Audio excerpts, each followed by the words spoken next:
제가 대학 졸업을 앞두고 자취하던 시절의 이야기입니다. 벌써 10년도 더 넘은 이야기를 회상하니 시간이 새삼스럽게 참 빠르다는 생각이 드는군요. 당시에 집이 부유한 편이었어요. 아버지의 사업도 잘 되던 때였고, 저도 젊은 나이만큼 정신연령도 성숙하지 않았을 때라 돈 많은 거 티내고 다니는 거 좋아했습니다. 그래서 대학교 입학 선물로 아버지한테 자동차를 한 대 뽑아달라고 했지요. 거기에 학교에서 조금 거리가 있지만 새로 신축한 아파트에 자취방을 얻어 살고 있었으니 신입생인데도 제 소문은 같은 학년부터 졸업을 앞둔 선배들도 넘고 이미 직장 생활하는 선배들한테도 들어가게 되었죠. 거기에 제 씀씀이가 워낙에 좋은 편이라서 제 주변은 어떻게 저랑 친해지고 싶어하는 사람들로 항상 가득했었습니다. 그 중에서도 여아구들의 비중이 컸지요. 저도 남아구들하고는 친해지고 싶은 마음은 그다지 없었습니다. 목적이 확실했으니 말이죠. 은행 창구에서 번호표 뽑아놓고 기다리는 손님들 마냥 저는 제 앞에 줄 서 있는 여자들을 골라 제 집으로 돌아오기만 하면 게임 끝이었습니다. 양주 몇 병 사놓은 게 있는데 그걸로 분위기만 조금 불타오르게 하면 더 이상 신경 쓸 것도 없었지요. 학업은 뒷전이고 그저 그렇게 여자 만나는 재미로 살고 있었습니다. 그렇게 한량 같은 생활을 이뤄가고 있다가 저는 군대에 가게 되었습니다. 한 살이라도 어릴 때 가는 게 오히려 놀기에는 더 좋겠더라고요.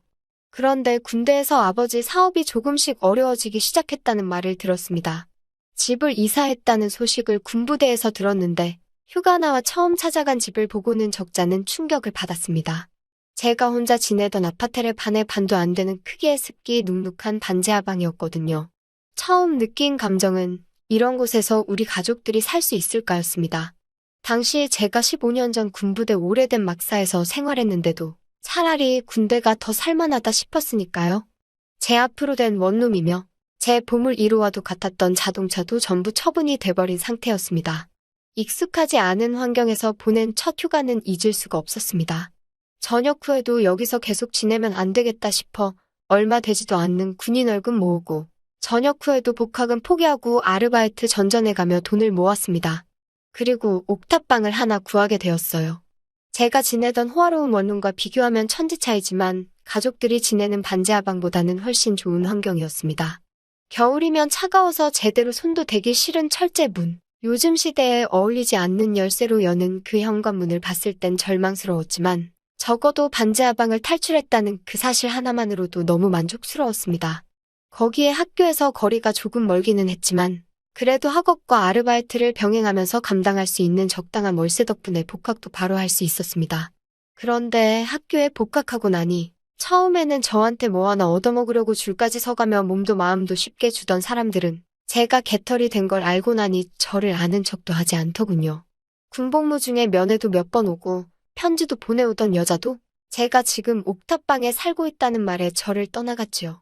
덕분에 정신 차리고 학교 공부에 열중을 할 수 있었네요. 제가 지내던 옥탑방이 구조가 조금 특이한 편이었습니다. 집주인이 방 하나라도 더 만들어 새를 주겠다는 일념으로 옥상을 반으로 갈라 복도를 두고 마주보고 있는 앞집이 하나 더 있었습니다. 덕분에 앞집 사람과는 옥상도 같이 써야 했고 옥상으로 올라가는 비좁은 계단도 같이 공유를 해야 했지요. 항상 졸린 눈을 하고 있는 약간 마른 체형의 눈이 조금 매서운 인상의 여자가 한 명 살고 있었습니다. 밤에 일을 나가는 건지 낮에 학교 다니고 아르바이트를 마치고 오는 저와는 거의 마주치는 일이 없었습니다. 밤에는 피로에 지쳐 곧장 잠에 들었기 때문에 얇은 벽 하나만 두고 있었지만 생활소음조차 느껴본 적이 없어요. 그녀를 처음 만난 건 제가 옥탑방으로 이사를 오고 나서도 2달이라는 시간이 지나서였습니다. 그녀를 처음 마주쳤을 때 두 사람이 겨우 지나가기도 힘든 좁은 복도를 두고 살고 있는 남자가 있는데도 위험하다는 의식조차 없는 건지 아니면 저를 전혀 의식하지 않았는지 심했다 싶을 정도로 한 줌도 안 되는 복장에 제가 깜짝 놀랐습니다. 나이는 30대 중반 정도로 당시 20대 중반이던 저와는 나이차가 조금 있어 보였는데 전 남편이 두고 간 건지 후줄그레한 트렁크와 민소매 나시를 입고 있었습니다. 그녀를 처음 봐서 놀란 것보다 그 복장에 많이 놀라긴 했는데 그녀는 못 볼 꼴을 보인 건 전혀 개의치 않는 건지 그 좁은 복도에서 저를 지나쳐 그냥 지나가더라고요. 참 부침성이 없는 사람이라는 생각이 들었습니다. 속으로 그러니까 남자가 도망가지 이런 생각을 했어요. 집주인이 저한테 미리 말해줘서 돌싱녀라는 사실을 이미 알고 있긴 했어요. 그 이야기를 해주면서도 아줌마 특유의 아침 드라마 같은 전개를 원했는지 어디 잘해보라는 듯이 제 옆구리를 쿡쿡 찌르며 둘이 좋은 일이 있으면 좋겠다는 듯 너스레를 떨었습니다. 그녀의 첫인상이 좋지는 않았지만 집주인 아주머니가 그렇게 행동한 이유를 알겠더라고요. 10살이나 넘게 차이 나는 나이 차인데도 그녀는 제 또래 여자들만큼 앳된 외모를 가지고 있었거든요. 복장도 복장이지만 그 특별한 외모에 게다가 저는 군입대 이후로 여자와는 전혀 접점이 없었던지라 슬쩍 마음이 두근거리기는 했습니다.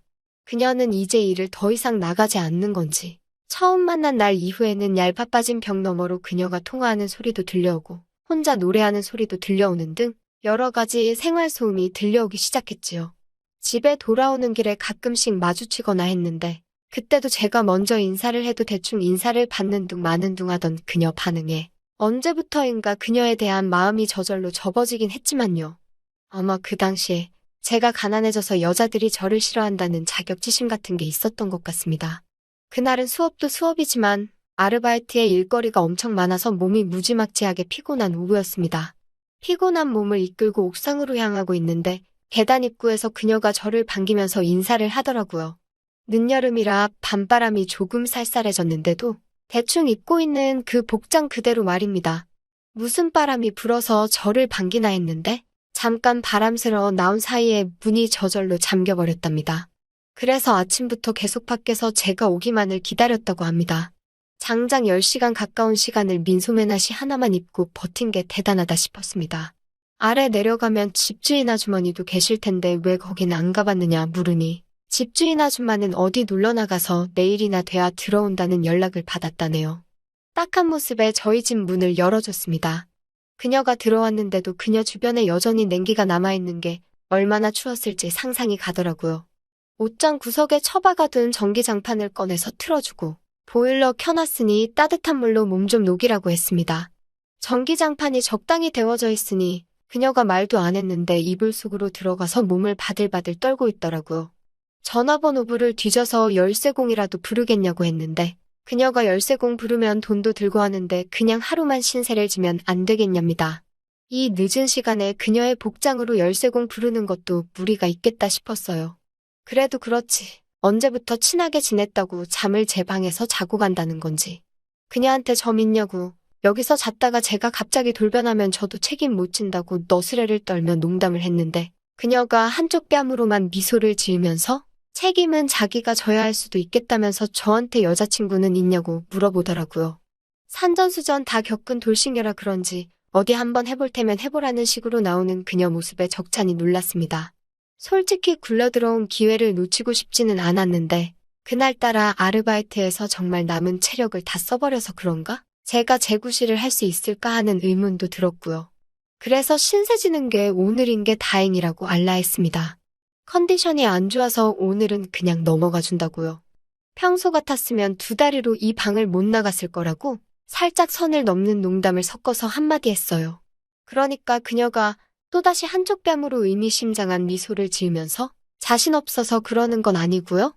하면서 자기가 왕년의 남자 좀 만나봐서 아는데 저 같은 관상이 말만 번지르르 하고 정작 본게임에 들어가면 힘없이 픽 쓰러지더라고 하면서 제 자존심을 껌들이더라고요. 추위가 아직 가시지 않았는지 이불 속에서 벌벌 떨고 있으면서도 용케 제 선을 넘는 농담을 받아치는 모습을 보니 달아났던 체력이 돌아오는 건지 아니면 늦여름에 보일러에 전기장판까지 틀어놔서 방 안이 달궈져서 그런 건지 제 마음 한구석이 뜨겁게 불타오르더라고요. 저도 일하느라 땀을 많이 흘린지라 오랜만에 뜨거운 물로 씻고 나왔습니다. 가습이 아낀다고 매번 냉수로만 씻었는데 오랜만에 뜨거운 물로 몸을 지지니 하루의 피로가 씻겨나가는 듯 하더라고요. 그리고 저도 이 기회를 놓치면 안 되겠다는 생각이 들었습니다.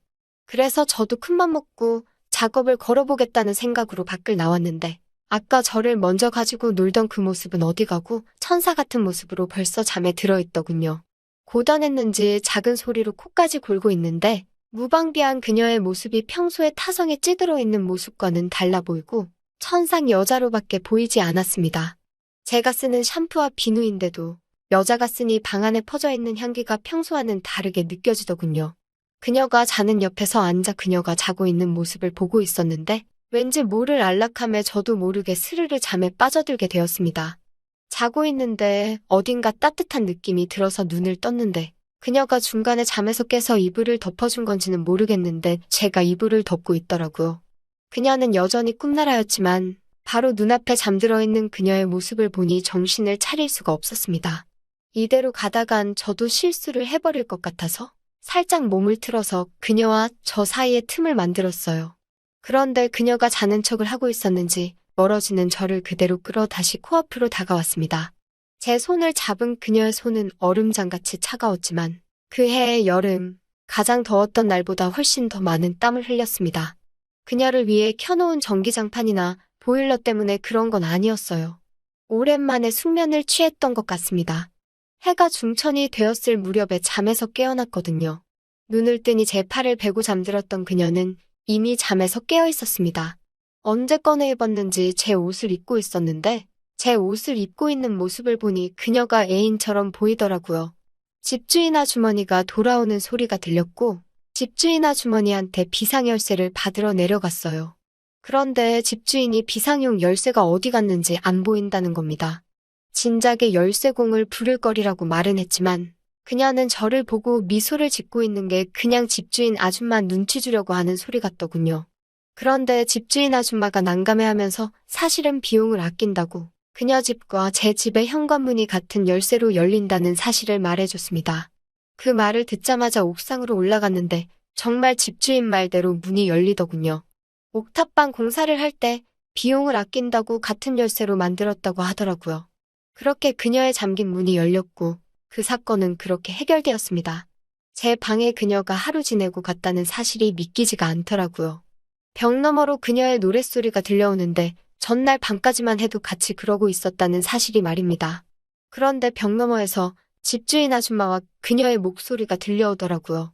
집중해서 들으면 무슨 대화를 나누는지 다 들릴 정도로 얇아빠진 벽이라서 대화 내용을 다 들었습니다.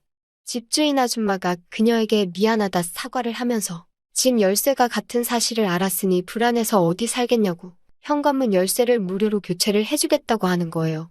집주인 입장에서는 여자 혼자 사는 집인데 옆집 사는 남자가 같은 열쇠를 주고 있으니 그녀가 불편해할 거라고 생각했던 거죠.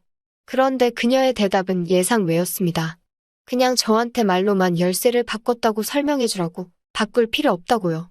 그게 무슨 뜻인지 처음엔 이해를 못했는데 그날 저녁에 바로 알게 되었습니다.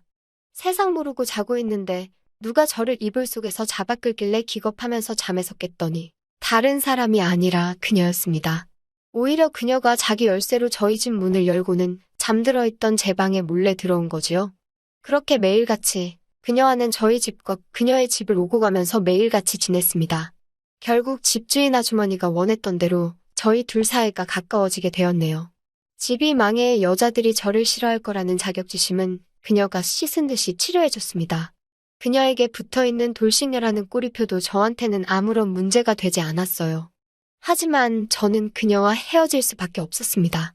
망했던 아버지 사업이 다시 재기를 해서 사업 확장을 하면서 일손이 필요해 제가 아버지를 따라 해외에 나가야 했기 때문이지요.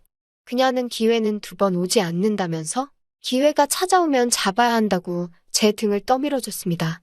해외에서 2년 정도 지내면서 자꾸 그녀가 떠올라 그녀에게 청혼하려고 바쁜 일정에 한국으로 돌아와 옥탑방을 다시 찾았지만 그녀는 이사를 간 건지 보이지 않았습니다. 그렇게 그녀와는 영영 헤어지고 말았어요.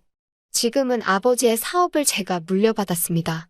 하지만 제 배경을 보고 저에게 접근하는 여자가 눈에 들어오지 않고 아직도 가끔 그녀가 떠오릅니다. 늦여름이 되면 그녀가 떠오르는데 연락이 닿지를 않으니 안타깝네요. 잘 지내고 있을지 정말 보고 싶습니다.